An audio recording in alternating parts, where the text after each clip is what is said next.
dispersas al margen pues de la reflexión o de la estructura lógica que conlleva un discurso académico, ¿verdad? Entonces, el canon puede concebirse como un tema más urgente y necesario de la cultura actual y al mismo tiempo pues puede aparecer como un componente más dentro de este repertorio de conceptos que motivan el discurso cultural contemporáneo, ¿verdad? Entonces estos cánones equivalen a la defensa de un orden y estructura cultural que se juzgan impredeciblemente para producir una discusión productiva en el tema, ¿verdad? Entonces, pues, estamos hablando que esto constituye un edificio conceptual del cual pueden ampararse para la protección de unos principios éticos y estéticos juzgados como inviolables, ¿verdad? A esto podemos referirnos como este canon.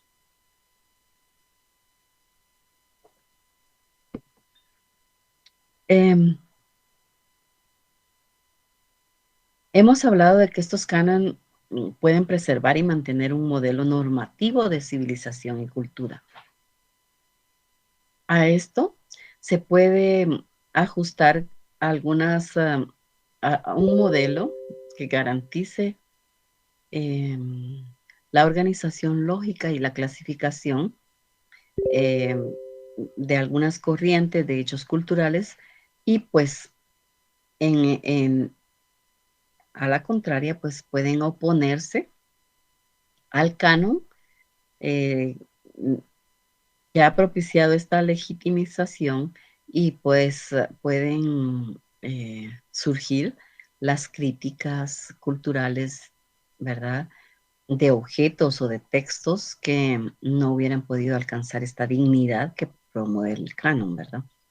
Entonces a esto se le pueden llamar el modelo anticanónico, que es lo que hemos estado hablando, ¿verdad? Que esto puede justificar y promover que todo pueda tener ese estándar de legitimidad, ¿verdad? Que no se queden afuera algunos contextos culturales y que se pueda permitir esa incorporación por ejemplo, de esa música o del arte, ¿verdad? Que se puedan incorporar a todo lo que se constituye como legal dentro de la cultura, dentro de... Entonces la historia nos ha promovido, hemos hablado de esta parte de la historia que nos puede llevar a a los géneros de cultura, a la nacionalidad, a la raza, a la etnicidad, ¿verdad? Eh, y estas disciplinas pues nos han llevado juntamente con estos discursos de textualidad y de leyes, por así decir, normas, ¿verdad? Que se han dado desde desde hace muchos años, ¿verdad? Entonces estos estudios culturales pues han dicho que pueden garantizar eh, todos aquellos contextos que se pueden llevar como normalizados, ¿verdad? Y que se han dado durante toda esta trayectoria. Por eso es que hablamos que esto es un complejo que incluye el conocimiento, las creencias, el arte, la moral, el derecho, las costumbres y cualquier otra hábitos o capacidades adquiridos por el hombre en cuanto a los miembros de una sociedad. Y entonces vamos a hablar un poquito sobre las definiciones canónicas de Taylor y que Taylor utilizaba el método comparativo para deducir el estado de las culturas del pasado a partir de las culturas del presente, ¿verdad? Él siempre mencionaba que nosotros podemos estudiar nuestro pasado, pero a partir de estas culturas que estamos en el presente vivenciando, ¿verdad? Y explicando además algunos aspectos actuales de la cultura como la supervivencia del pasado que ha atravesado los mismos estadios de la evolución. ¿verdad? Estoy pensando en las evaluaciones. Entonces, la idea de Taylor es que en este ideal moral, el que se nos permite comprender mejor nuestras relaciones con bienes, con la benevolencia o la autonomía, pues que esta está en la raíz, ¿verdad? No reconocida de posiciones como utilitarias o las basadas en la idea de una elección libre. Vamos a hablar un poquito de filosofía el día de hoy, o sea, nos vamos a meter un poquito en esto porque Taylor también sentó sus ideas o sus propuestas en algunos filósofos o en algunas ideas filosóficas que se tuvieron en algún tiempo, ¿verdad? Bien, entonces, Taylor hablaba sobre la relación de sí mismo con los otros significantes y que expresaba una valoración de bienes en términos de elegir el mejor modo de ser y de vivir. Algunos antropólogos criticaban las culturas y a Taylor, ¿verdad? Y Taylor pues tenía mucho positivismo, fue muy criticado sobre todo por los antropólogos no evolucionistas, ¿verdad? Los cuales afirmaban que el hombre fue un ser religioso desde el principio. Y en efecto, además de ofrecernos sus propias críticas, pues también nos remitían a otras más, ¿verdad? Podemos también hablar que Taylor señalizó la multiculturalidad, ¿verdad?, para la filosofía. Y ante esta animación o afirmación de Taylor, que el multiculturalismo es simplemente una política de integración. Él mencionaba en cuanto a esto. Nosotros aquí en Guatemala hemos estado escuchando mucho la palabra multiculturalismo, ¿verdad? Y Taylor ya lo había tomado desde hace mucho tiempo, desde hace muchos años, y él mencionaba esta necesidad de integración que se tiene de algunas eh, culturas, ¿verdad? Esta obra de multiculturalismo, pues se enfatizaba en las políticas del reconocimiento. Tyler también hace una apología a las necesidades de reconocimiento y que de reconocer estas pequeñas áreas, ¿verdad? De estas pequeñas culturas que tendrían esa necesidad de que sean reconocidas, de que sean vistas, de que sean voltadas a ver, ¿verdad? Pero que a veces por ser pequeñas quedan olvidadas, ¿verdad? En las regiones. Nos mencionaba en algunos libros que yo estaba revisando en cuanto a que él colocaba, por ejemplo, esa necesidad de reconocimiento de algunos grupos minoritarios y él hacía mención de los franco-canadienses, ¿verdad? Él decía que hubo un grupo de franceses agrícolas agricultores, ¿verdad? Que emigraron a Canadá y se establecieron, ¿verdad? Él mencionaba que se habían establecido en Quebec. Y ellos pues se establecieron en Quebec, empezaron con eh, la agricultura y luego pues estos fueron, eh, colonizaron el área comprendida de Quebec en ese tiempo del periodo colonial, ¿verdad? De Canadá, que fue como en el siglo XVII, y crecieron, ¿verdad? Entonces ellos como, como un grupo pequeño de agricultores que eran franceses, se establecieron se desarrollaron y crecieron, ¿verdad?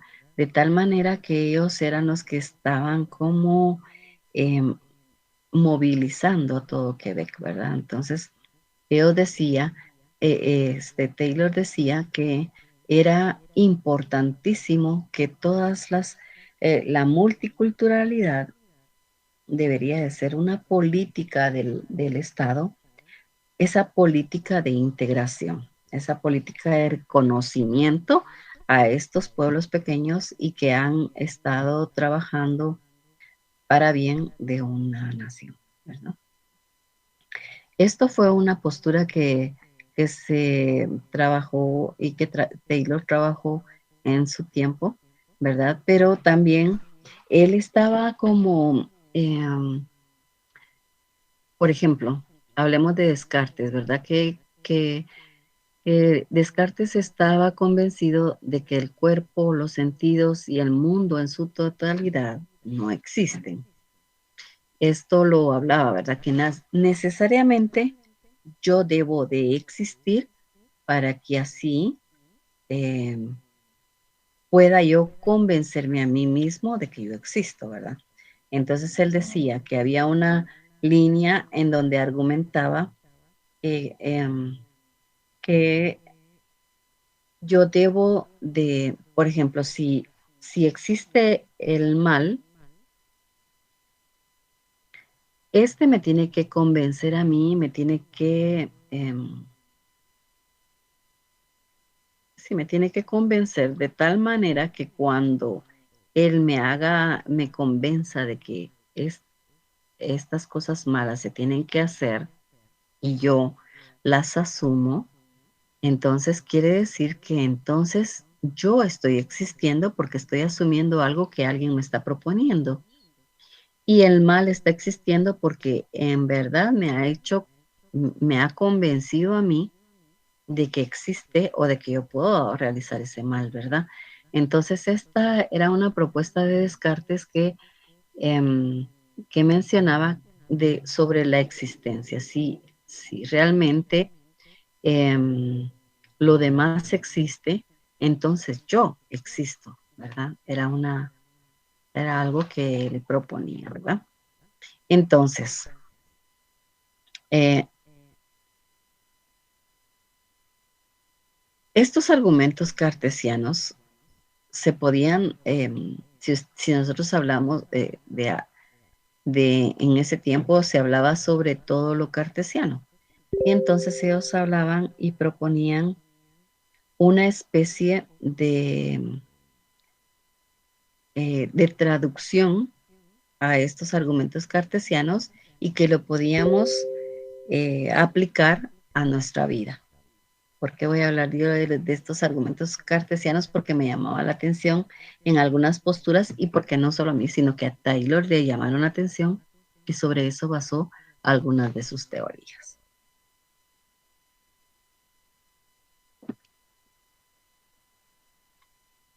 Taylor hablaba sobre los argumentos cartesianos se aplicaban de esta manera. ¿Se recuerdan de que si P, entonces Q, y P, por tanto Q? Esa es una de las eh, de los argumentos cartesianos que se han presentado. Entonces ellos lo tomaban como, por ejemplo, si, si me he convencido de que el mundo no existe, que es P, entonces yo debo existir para poder convencerme, que es Q,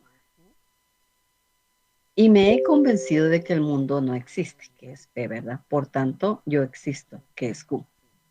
Entonces, estas son las propuestas que ellos tenían y que hablaban sobre la existencia del ser humano, ¿no? En Platón, dice Taylor, las ideas exteriores al sujeto cuentan como un grado de ser y de divinidad superior al que tienen los objetos de las experiencias sensibles, determinando por esto la configuración orgánica de un cosmos. Entonces, si dirigimos nuestra mirada eh, momentáneamente a algunas ideas que se tenían de esa pureza, de que eran eternos, entonces dentro del horizonte filosófico, que es lo que estamos hablando, la razón es entendida necesariamente como una función de lo más divino del universo, la idea del bien, ¿verdad? Por esto, hablar de racionalidad es hablar del comportamiento orientado a las ideas puras y determinado por las mismas, es decir, es actuar en esa correspondencia de la idea del bien. Esto, pues Platón lo presentó y Taylor lo secundaba, ¿verdad? Entonces, había una segunda meditación que era eh, en cuanto a que nos ofrecía, ¿verdad? Una forma precisa de explicar lo dicho de Taylor, ¿verdad? Es un ejemplo de la cera. Él decía que la cera, en primer lugar, nos aparece con un determinado color, con un determinado olor y una textura, y como un objeto sólido. Sin embargo, al acercarlo al fuego, deja de ser sólida para empezar, ¿verdad? Y los colores y el olor que hubiéramos podido percibir antes en ella desaparecen. Sin embargo, Taylor hacía la pregunta, ¿será la misma cera? ¿Verdad? Una era sólida, con olor y color, y con, al colocarla al fuego, esta perdía su solidez, su color y su olor, ¿verdad? Entonces él preguntaba si era la misma cera la que teníamos en este lado y la que teníamos en este lado. Y cuando concibíamos la naturaleza de la cera, pues es cuando un cuerpo externo, ¿verdad? Actúa sobre otro, entonces esto pues se transforma, pero al final sigue siendo eh, la misma, ¿verdad? La misma persona o la misma cera, ¿verdad? De la que estamos hablando. Em, También podríamos hablar del orden moral moderno, ¿verdad? Respecto a indicaba que los principales expositores teóricos fueron algunos que se mencionan, pero primero hablaba sobre la sociedad civil, que debe ser entendida como ese vínculo para establecer entre distintos individuos con el fin de satisfacer las necesidades de cada uno. Entonces hablaba de que la sociedad, entendida como un conjunto de individuos, se edifica sobre una base doblemente articulada. Por un lado, la sociedad es un conjunto de individuos racionales y por la cual la sociedad pues se comprende como el espacio generado con el objeto de dar alcance a fines determinados. Y por el otro lado se concibía como una extensión con el objeto de dar alcance a esos fines, ¿verdad? Como una extensión del Estado previo a la sociedad civil y que a medida en que el vínculo político tiene su fundamento moral en el derecho natural, en las obligaciones que tiene cada individuo respecto a los otros antes de dar paso a la fundación de la sociedad, ¿verdad? Entonces, estamos hablando de que la sociedad consiste en un conjunto de individuos que se unen para formar una entidad política sobre la base de ciertos trasfondos morales preexistentes, ¿verdad? Y un objeto para alcanzar ciertos fines. Pues sobre el trasfondo moral sobre los derechos naturales, la idea del orden moral subyace, insiste en los derechos y obligaciones que tenemos unos con otros en cuanto a individuos y en forma previa a, a algo político, ¿verdad? Que se puede fundamentar y luego la sociedad. Eh, si nosotros hablamos de Taylor, también podemos hablar de que él recurría a una analogía entre la cultura social y la jerarquía natural, ¿verdad? Y él mencionaba y ponía el ejemplo o esa analogía, ¿verdad? Y hablaba sobre si el rey es a la sociedad humana, lo que el león es a la selva, o el águila es al ave, a las aves, ¿verdad? Entonces, para Platón, comenta Taylor, existía la idea de un servicio mutuo entre los hombres. No obstante, este servicio mutuo dentro de los límites de la filosofía platónica busca el desarrollo y el perfeccionamiento de las actividades de aquel que sirve, ¿verdad?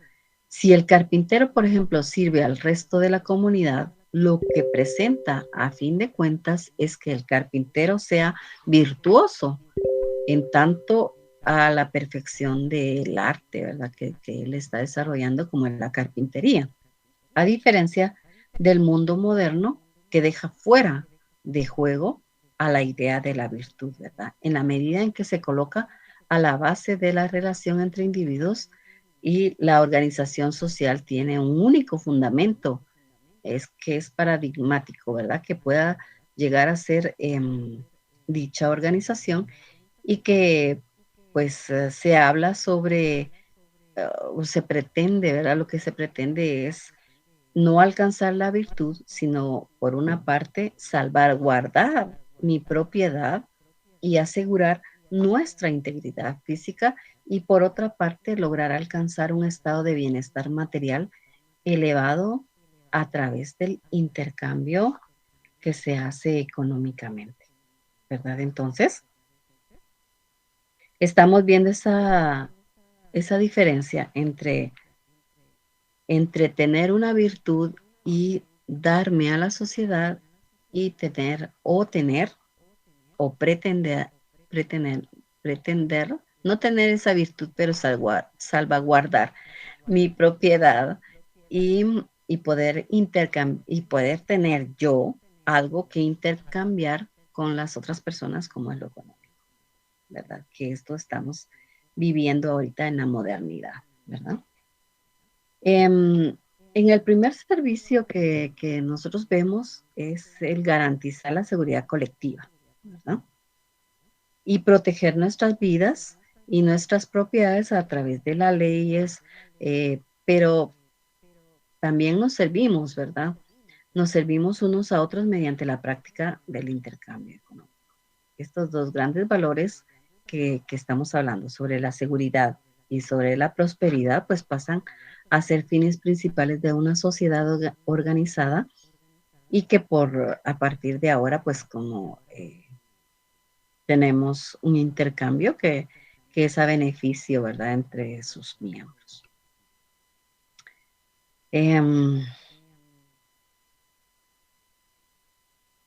También podemos estar hablando que la idealización original de este orden de beneficio mutuo que nosotros estamos hablando, pues toman la forma de una teoría que se habla sobre los derechos y el gobierno legítimo, ¿verdad? Que parte de los individuos y coincide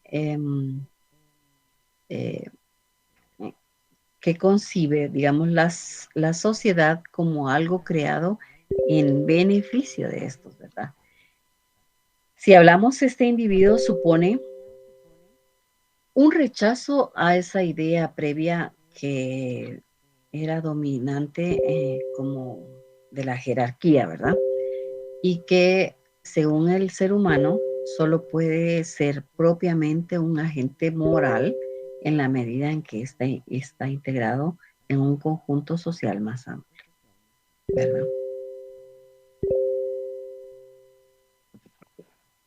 Pues bien, voy viendo la hora.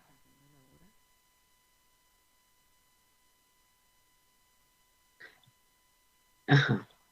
Entonces, Taylor afirmaba que su atención en tres fenómenos propios de la modalidad que identificaban algunas formas de malestares. Por ejemplo, él hablaba sobre el individualismo, que es la razón instrumental y el abandono de la vida pública. Entonces tenía claro estos tres temas, ¿verdad? Que Taylor había dicho en algunos momentos que nos permitían desde ese instante presentar de forma panorámica los tres malestares que como juicio él presentaba y que nos hablaba, ¿verdad? Por ejemplo, nos hablaba sobre el individualismo y si nosotros hablamos sobre individualismo, entonces podemos mencionar que vivimos en un mundo en el que las personas tienen derecho a elegir por sí mismas sus propias reglas de vida, a decir en conciencia que podemos adoptar esa forma de vida, ¿verdad? Y que si nosotros podemos hablar, pues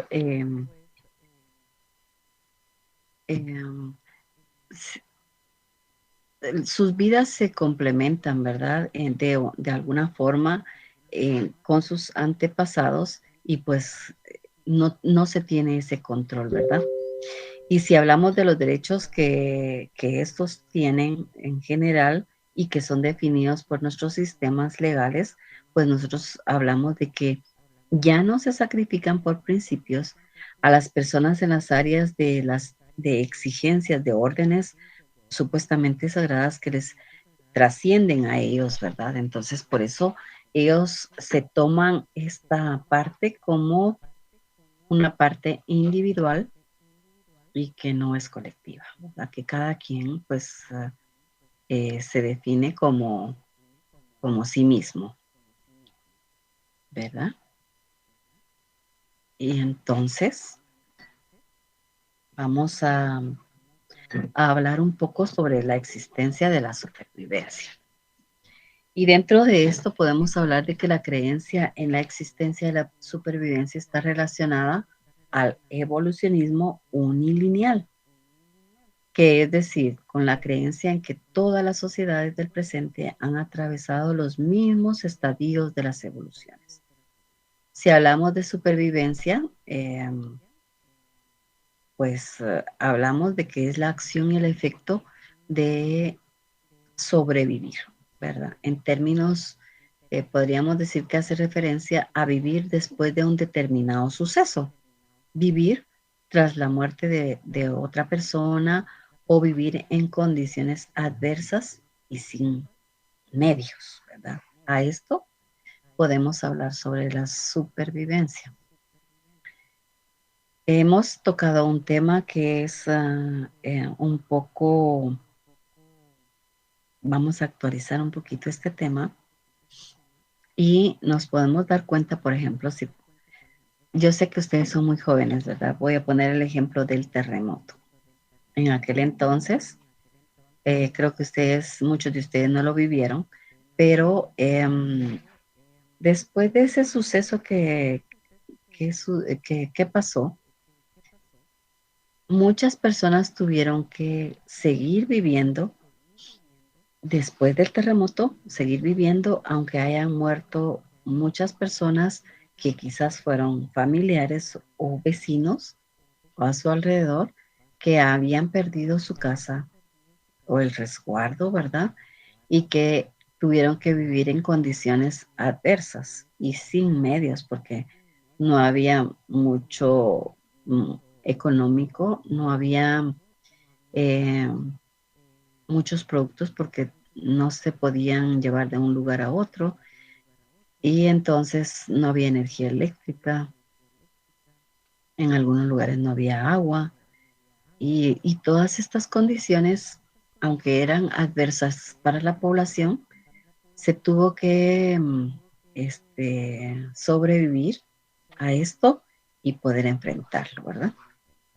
Si lo hablamos actualmente, que es la pandemia que estamos viviendo, podemos nosotros mencionar que realmente hay muchas familias que han perdido muchos seres queridos. y luego han perdido la libertad de poder salir por la enfermedad y poder obtener algunos comida, algunos alimentos, ¿verdad? O algunos productos que se necesitan en casa, ¿verdad? Y que si no se trabaja, pues en muchas ocasiones no se tienen los medios económicos.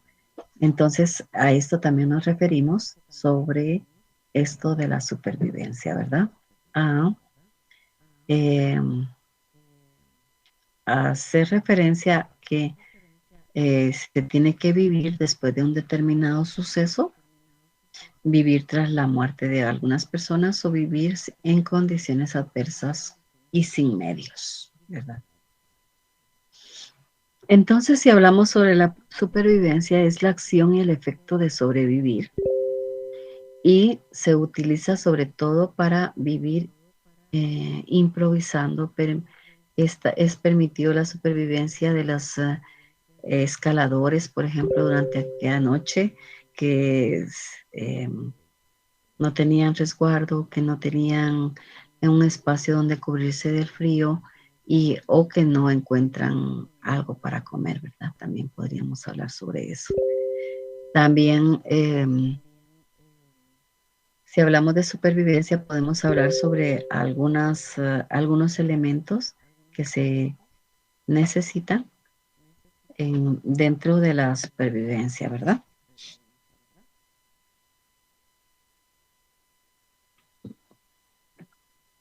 Dentro de estos elementos que podemos estar hablando, podríamos referirnos a los primeros auxilios, por ejemplo, en donde después de una catástrofe se necesita pues tener esos primeros auxilios, ver algunas heridas o algunas secuelas que han dejado y que se tendría que tener presente los primeros auxilios. Luego también después de una catástrofe, lo más importante, una de las cosas importantes que se deberían de conseguir sería el agua, el alimento, ¿verdad? Porque esto es muy necesario eh, para estos espacios. También hablábamos de hacer un refugio o de hacer fuego, que es lo que el refugio pues nos ayuda con las inclemencias del tiempo y el fuego para cocinar o para el calor, ¿verdad? Entonces, estos son algunos de los elementos que podrían existir en cuanto a la supervivencia.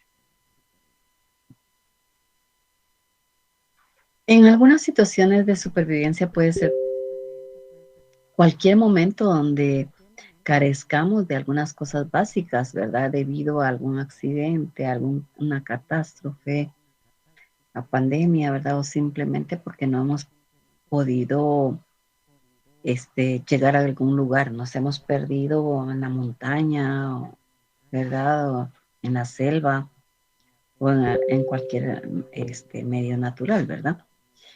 Y el valor de la supervivencia es ese grado de efectividad de un carácter. Y esto nos va a promover o va a promover al organismo que lo posee a continuar con esa descendencia, con esa necesidad de salvaguardarnos, ¿verdad? No, no solo a nosotros, sino con los que están presentes cerca de nosotros, ¿verdad? Eh, Se ha hablado un poco sobre los tipos de supervivencia que podemos encontrar y encontraba yo algo sobre el tipo uno de supervivencia que serían los humanos y la mayoría de los primates que tienen una curva de supervivencia, ¿verdad? El tipo 2 sería muchas de las especies de aves que tienen una curva de supervivencia alta.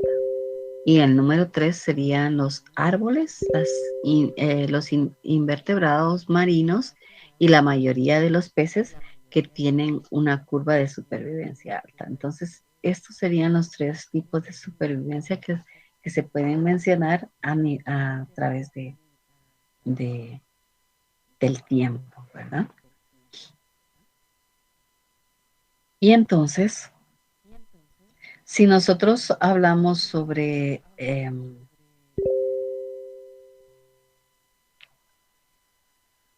este sentido humanístico y estamos hablando sobre la supervivencia, entonces podemos hablar de esa evolución unilineal, ¿verdad? Que estamos mencionando, que es la creencia en la existencia de esa supervivencia y que está relacionada al evolucionismo unilineal. Pero, ¿qué nos menciona, cómo podemos interpretar la evolución unilineal? Es una teoría antropológica que consiste en suponer que las culturas siguen en su evolución un mismo e invariable camino y que conduce al progreso de esta sociedad, ¿verdad? Las sociedades civiles occidentales representan esa cúspide de esa evolución que se menciona y que hemos mencionado muchas veces, ¿verdad? En cuanto a algunas personas que hablan sobre la evolución, dice que las primeras personas en ese orden están, esta idea pues de formar un tanto científica que estaba hablando Spencer, ¿verdad? Que Spencer mencionaba que era la supervivencia era sobre o recaía sobre el más dotado. Entonces, se hablaba de que el que más se adapta, el que está más dotado de ideas, de pensamientos o de herramientas, por así decir también, ¿verdad? Es el que va a sobrevivir. En esa teoría, muchos autores planteaban que el hombre está por un lado en un punto de civilización, ¿verdad? Pero que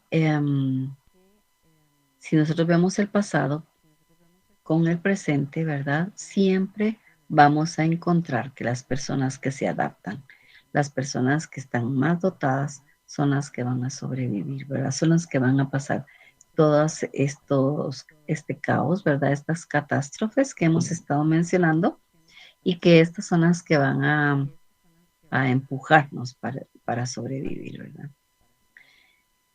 Eh, Hablaban de que una sociedad representa un sistema que tiene estructuras y que tiene funciones y que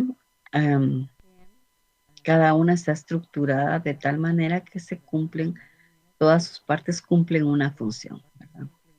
También se hablaba de que cuanto más diferencias y estructuras hay en una sociedad, más evoluciona esta, ¿verdad?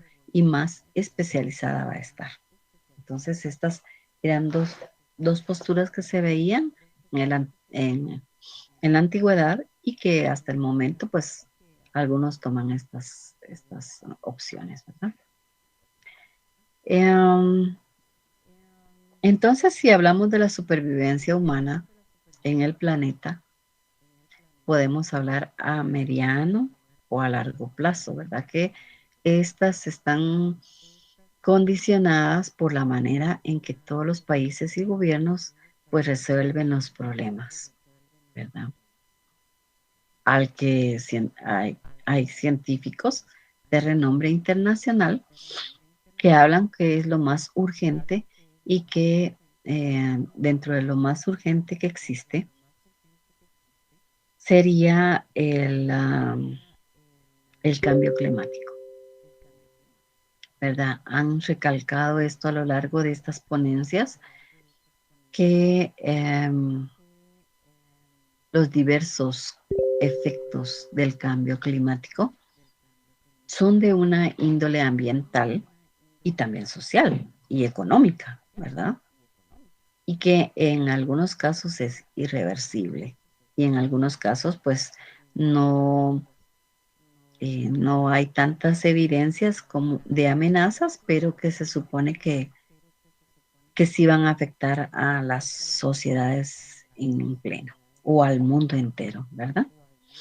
Entonces se hablaba de que se necesitaba una conciencia mundial para que adopten medidas de planificación y de normativas que ayuden a la mitigación de esos gases de efecto invernadero que hay en el mundo y que podamos adoptar a los impactos climáticos que han persistido durante mucho tiempo, durante siglos, y que se podría conseguir algo que va en beneficio del país, ¿verdad? Podríamos también hablar sobre algunos, eh, algunos casos que hemos visto, hemos encontrado o nos hemos enterado, ¿verdad? De supervivencias que podrían ser personas atrapadas en algunos espacios, barcos, edificios. Podríamos hablar de alguna persona o haber visto, ¿verdad?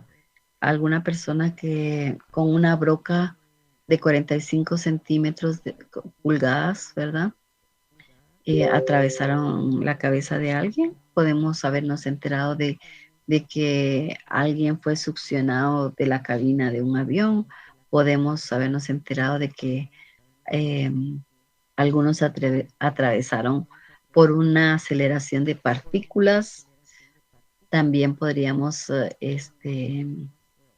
habernos enterado de alguien que pues este, que a alguien le atravesaron clavos en la cabeza y que sobrevivió, ¿verdad? También podríamos hablar sobre las caídas, las malas caídas de un paracaídas, ¿verdad? Etcétera. Entonces han habido muchos ejemplos que nosotros podemos contemplar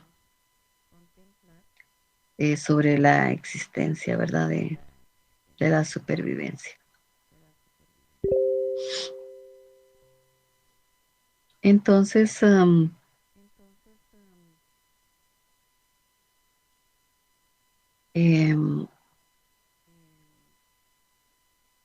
dentro de estos temas, nosotros podríamos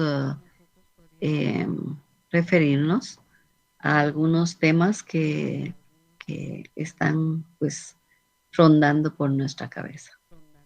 Y dentro de esto sí podríamos hablar en cuanto eh, a estos tipos que hemos hablado de supervivencias o a estas posturas que nosotros hemos estado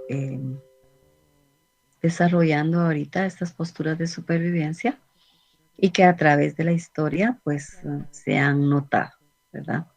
Se han notado estas situaciones de cómo la humanidad ha ido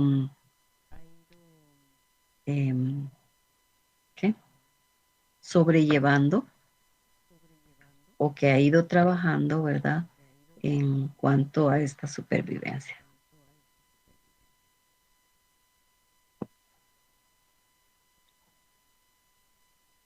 Si nosotros hablamos sobre o nos referimos, ¿verdad? En cuestiones a la supervivencia y a esa evolución unilineal, también nos podemos extender en cuanto a que las personas han tenido o las culturas han tenido una forma de evolución, ¿verdad? Una forma casi parecida, invariable, ¿verdad? En el camino de supervivencia. Hemos hablado que han sobrevivido a temperaturas máximas, que han tenido que transformarse en cuanto a que hablábamos la vez pasada, que se alimentaban de vegetales, ¿verdad? Y luego pues se tuvieron que transformar para alimentarse con carne y luego tenían que transformar esa carne cruda en algo cocido, ¿verdad? En algo que con el fuego después de descubrir el fuego y de estar trabajando sobre esto, pues em, se descubrió, ¿verdad? Entonces, creo que esa forma de evolución de las culturas, pues se fue dando paulatinamente y que pues llega a la actualidad, ¿verdad? A cómo estamos nosotros en cuanto a cómo civilización hemos estado viviendo. Esto no quiere decir que hemos llegado al máximo o que no, estamos en el presente y que han ido variando las situaciones, ¿verdad? Antes tenían que hacer muchas cosas eh, físicas, ¿verdad? Y que tenían que ir desarrollándose. Ahora no hay tantas actividades físicas. Incluso ahora con esta tecnología hemos, nos hemos transformado en entes más sedentarios, ¿verdad? Que es un llamado de atención que todos tendríamos que tener, ¿verdad? De esos cambios de cultura que van a haber ahora. Hemos hablado del individualismo y que estamos casi individualizados, ¿verdad? Hemos hablado de poder transformarnos como sociedad y pues igual, de la misma manera, la sociedad se ha estado transformando, ¿verdad? Entonces, estos cambios, esta evolución unilineal sigue, ¿verdad? Antes fueron unas eras volcánicas, otras fueron algunas situaciones de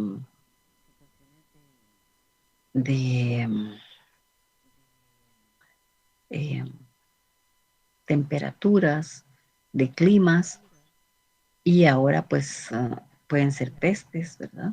Más adelante no sabemos. Entonces, pero todo, sobre todo esto hemos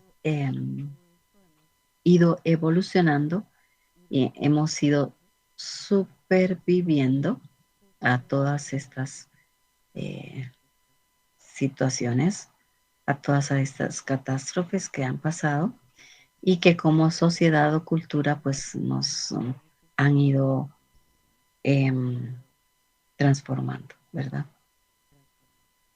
Unas más que otras, a unas les afecta más y a otras les afecta menos, pero de igual manera se ha ido transformando las culturas, ¿verdad? En esa supervivencia al día a día que hablábamos, ¿verdad? Que tal vez en estos momentos hay algunas personas que no tienen alimentos, ¿verdad? Y que no, o no tienen trabajo, o no tienen esa libertad de poder andar de un lado a otro, pero que esto va a permitir que se puedan transformar. Y entonces vamos a hablar un poquito sobre la cultura en el sentido humanístico y el modelo canónico de la cultura científica.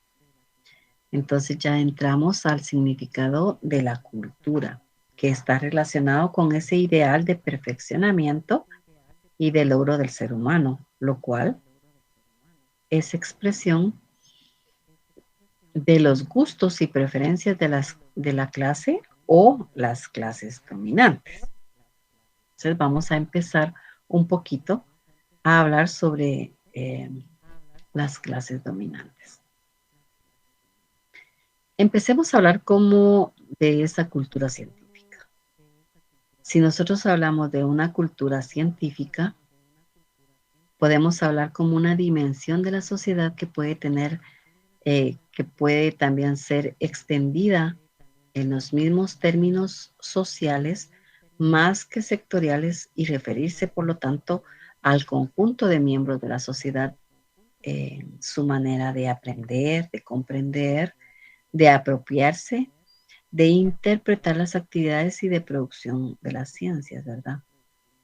Si nosotros hablamos de esta cultura científica, podemos hablar de ese conjunto de conocimientos no especializados de las diversas ramas del saber científico, eh, que permiten desarrollar un juicio crítico sobre esas mismas y que idealmente poseería cualquier persona educada.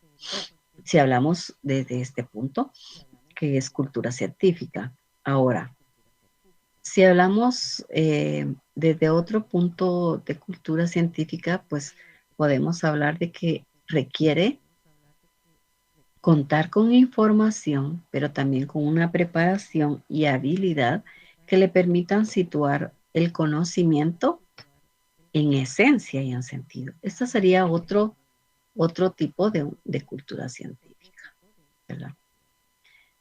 Y entonces, si hablamos en el área de la cultura científica humanística, podemos decir que pretende provocar que los estudiantes, pues después de cierto tiempo, ¿verdad? Puedan relacionar, que sean competentes primero y luego que puedan relacionar acontecimientos de tal manera que a partir de lo que se tiene información podamos hacer referencia a poder reflexionar sobre los hechos que se están dando. Y que esto sería un poquito, ahí tocaríamos un poquito el aprendizaje significativo, ¿verdad? Bien, entonces nosotros podemos hablar sobre este sentido humanístico y de la cultura científica. Podemos también hablar sobre em,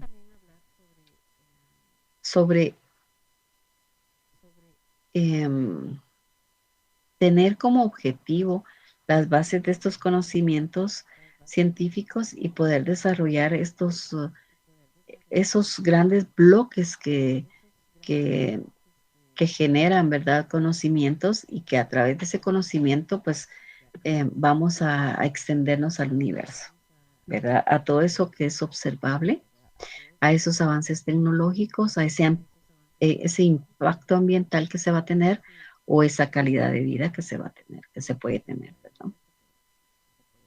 Entonces, la cultura científica se puede impulsar a través de algunos esfuerzos y que sería necesario en esta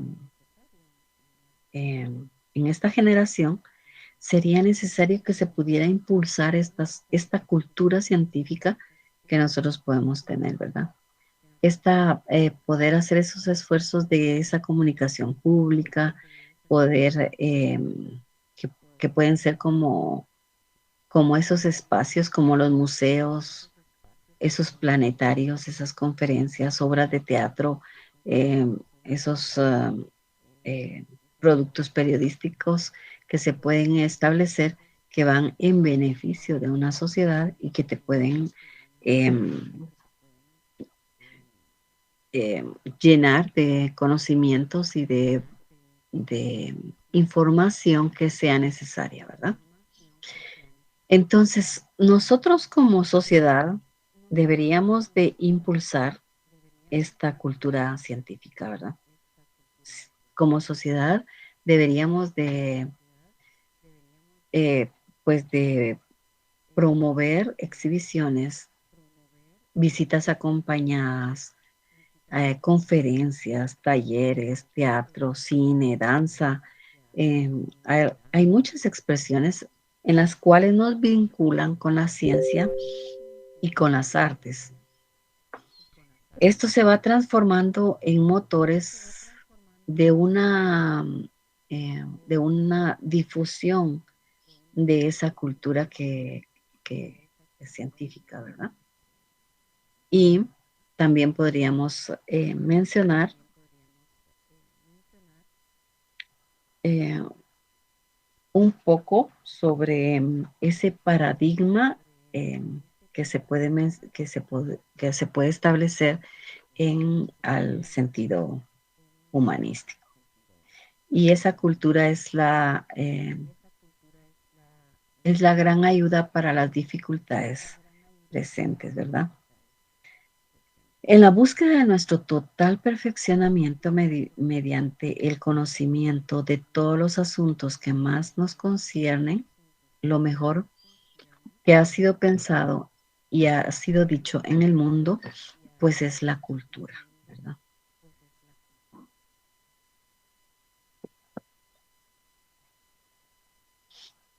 Dentro de esta cultura o dentro del paradigma del sentido humanístico, se considera que los alumnos como entes individuales únicos y diferentes de los demás son seres con una iniciativa, con necesidades personales de crecer, con una potencialidad para desarrollar actitudes y solucionar problemas creativamente. Entonces, ¿qué es la enseñanza en el paradigma humanístico? De acuerdo al paradigma humanístico, en el sentido amplio, significa valorar al ser humano y la condición humana que éste presenta. En este sentido, está relacionado con la generosidad, la compasión, la preocupación por la valoración de los atributos y las relaciones humanas. Este paradigma humanístico, pues uno de los que más trabajó esto fue Carl Roger, ¿verdad? Que él pues se dedicó un poquito al paradigma humanístico, pero también se dedicó a hacerlo específicamente, por ejemplo, en la educación, ¿verdad? Dentro de esto, dentro de la educación, pues se mencionó dentro del paradigma del sentido humanístico el aprendizaje significativo, ¿verdad? Aquel que toma en cuenta los factores afectivos y cognitivos del individuo, ¿verdad? A esto se le llama este aprendizaje significativo. Para mí va a tener un valor significativo lo que estoy aprendiendo, y si tiene valor significativo para mí, esto va a quedar presente en mí. Pero si no tiene ningún valor, ningún sentido, entonces no va a tener eh, un valor significativo, por lo tanto no va a haber un aprendizaje significativo, ¿verdad? A esto se refería con lo que hablaba Carl Rogers del aprendizaje significativo, ¿verdad? Mediante un aprendizaje vivencial o participativo, crea un compromiso personal. En esto se apoyaba, ¿verdad? Si hablamos de un paradigma humanístico en educación, pues esto se refleja en la intención del ser humano por superar vacíos que la educación tradicional u otras ideologías han dejado al ser humano, y que esto pues lo contextualiza de una manera real, y esto va a proponer cambios dentro del pensamiento y dentro de la metodología ante esas necesidades que tienen como población estudiantil. A esto se refería, ¿verdad? Entonces, hay algunas situaciones que podemos mencionar que pueden estar dentro de estos paradigmas del sentido, dentro del paradigma del sentido humanístico, ¿verdad? Entonces, hablamos de que la cultura es la gran ayuda para las dificultades presentes, que busca una perfección mediante el conocimiento de todos los asuntos que más o menos nos conciernen y lo mejor que han sido pensados y dichos en el mundo, ¿verdad? Dentro de esto podemos estarnos refiriendo.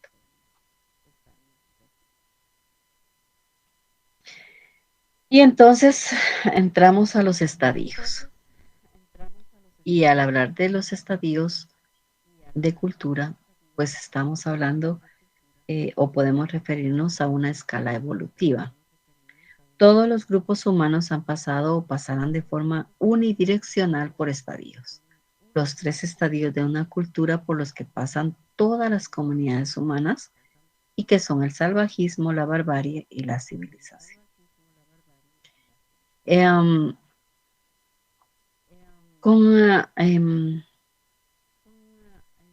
Con estas etapas de la evolución cultural de la sociedad, con algunos matices diferenciales, pues se plantearon la existencia de los estadios, ¿verdad? principales de las culturas de los grupos humanos, que fueron denominados de menor a mayor nivel de desarrollo, ¿verdad?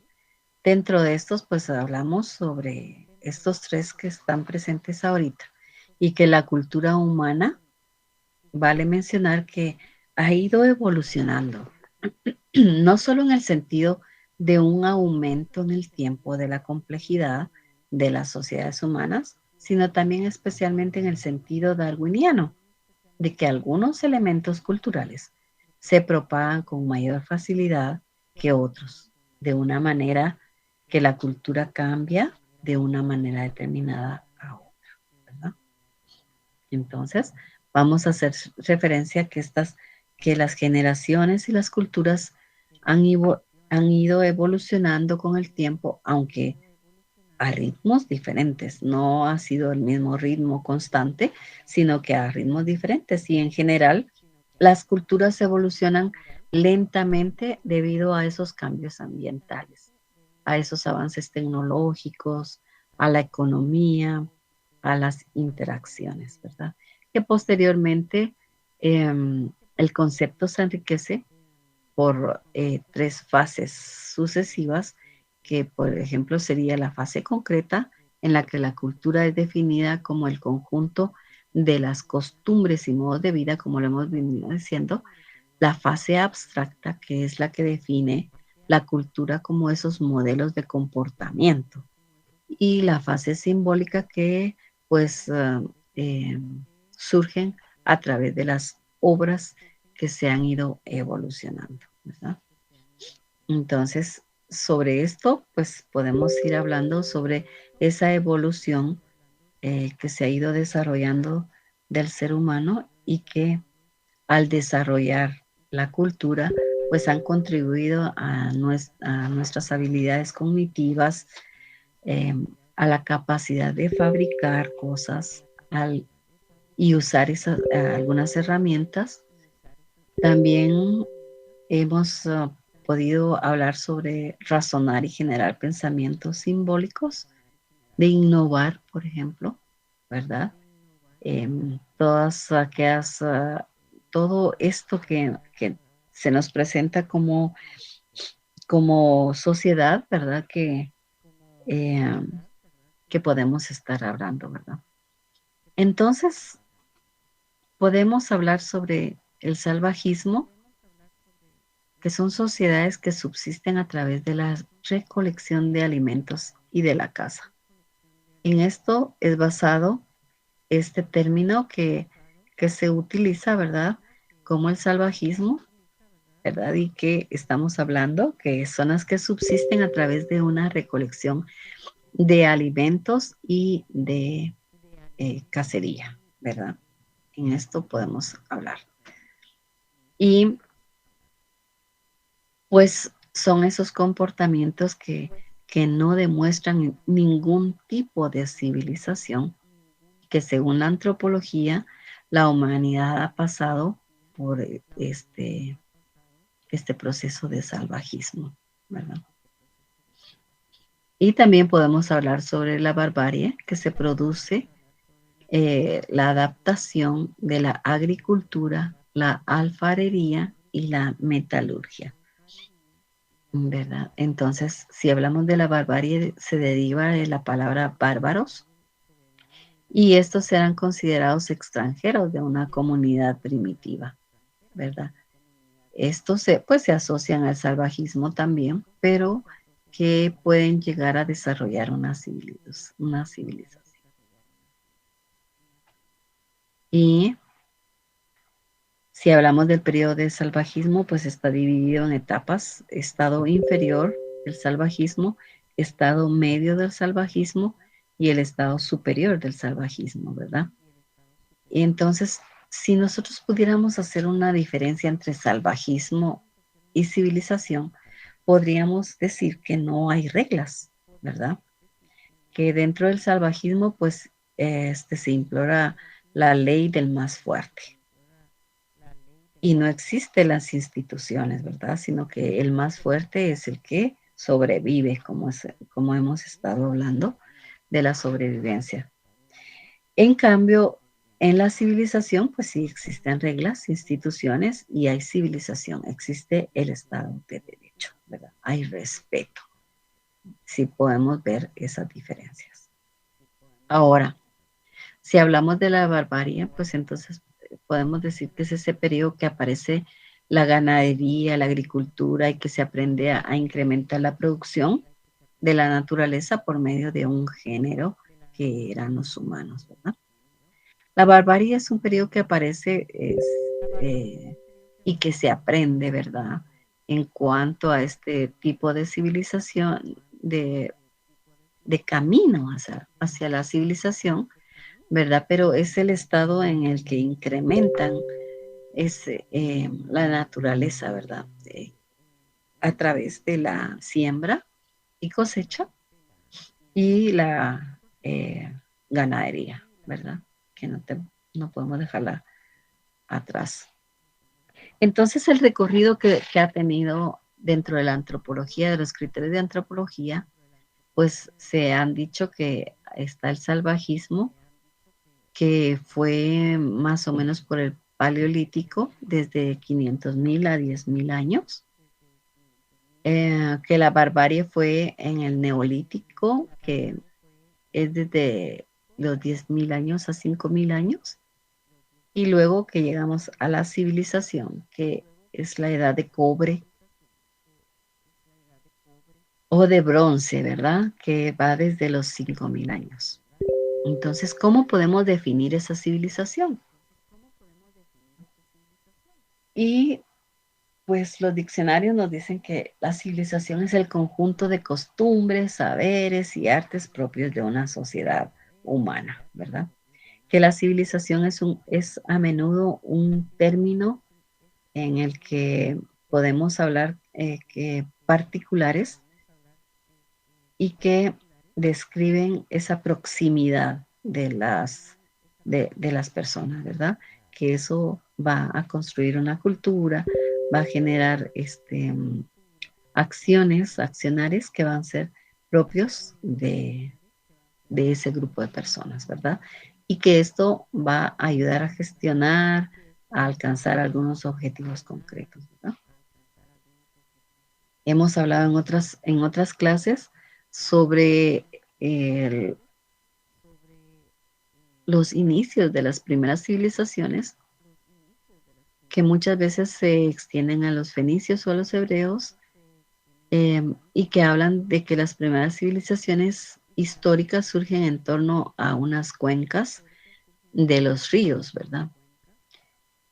Se puede decir que están los ríos de Oriente, de Egipto, a lo largo del río Nilo, Mesopotamia, del Tigris, ¿verdad? Del Éufrates, que son ríos que alrededor de ellos se habían desarrollado esas primeras civilizaciones y que se consideran históricas.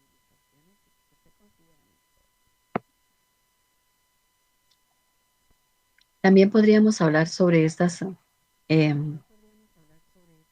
civilizaciones y que podríamos hablar sobre 4 civilizaciones o grandes civilizaciones que presentaron y que fueron agrícolas en aquel tiempo, ¿verdad? Podrían hablarse sobre Mesopotamia, Egipto, India y China, que se mencionan mucho dentro de la historia y que se toman como esas primeras civilizaciones, ¿verdad? Primero, se habla también de que estas civilizaciones tienen algunas características comunes, como por ejemplo, se asentaron en llanuras fértiles, ¿verdad? Que eran bañadas o que tenían a sus alrededores algunos ríos, también que tuvieron numerosas ciudades, que tuvieron sociedades jerarquizadas en estos espacios y que se desarrollaron importantes obras hidráulicas, por ejemplo, ¿verdad? Que se construyeron acueductos, canales para llevar el agua y y que esto pues les ayudó en cuanto a la agricultura, ¿verdad? Estas características que tenían estas primeras civilizaciones, pues nos hablan de que eran guerreros, que eran conquistadores, que dominaron a otros grupos que eran minoritarios, ¿verdad? Eh, y, que, y que estos grupos minoritarios tenían que pagar tributos, ¿verdad? O cultivaban y acumulaban grandes espacios para poder pagar esos tributos, ¿verdad? A los que los dominaban. También pueden mencionarse algunos conocimientos arquitectónicos, ¿verdad? Que se utilizaban para algunos centros urbanizados, calzadas, sistemas de desagüe, pirámides ceremoniales, eh, no sé, esos espacios, ¿verdad? Que se mencionan en la historia. Entonces, pues hemos hecho un recorrido en el cual hemos hablado sobre esta historia que se tiene y que se ha cumplido con un estándar, ¿verdad? Una normalización de una civilización en la cual ha estado pasando o ha tenido algunas crisis, algunas que ha tenido que sobrevivir a todas estas em, a todo esto que ha presentado el tiempo, el universo, ¿verdad? Y que pues ha ayudado a la sobrevivencia de, o la supervivencia de estas culturas, ¿verdad?